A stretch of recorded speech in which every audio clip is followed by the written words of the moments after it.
Domina o time do Palmeiras, vem pela ponta direita, menino levantou, bola cruzada, chegou Scarpa, tocou de cabeça, tocou, bateu, Ludwig entrou, é gol!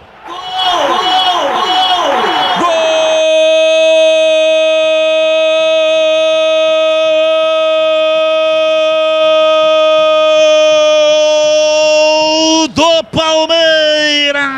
Quando surge o alviverde imponente, na marca de 46 passados primeiro tempo, cruzamento de Gabriel Menino, ele fez o levantamento na área e aí veio de cabeça, deu uma cabeçada de Gustavo Scarpa, a bola ia fora, no meio do caminho, bateu no Matheus Ludwig, matou o goleiro Rafael Martins, que já vinha saindo.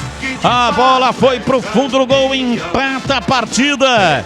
Gol contra de Ludwig contra Guarani 1, Palmeiras 1. E o detalhe do gol é seu Marcos Luiz. Primeiro que a bola viajou, Batista, e não teve ali a marcação da zaga da equipe do Guarani. E na sequência, infelicidade do Ludwig, né? Ele estava ajudando na cobertura, o Scarpa cabeceou, a bola sairia, como você disse, mas bateu no Ludwig, entrou, enganou o Rafael Martins. 1-1 o jogo.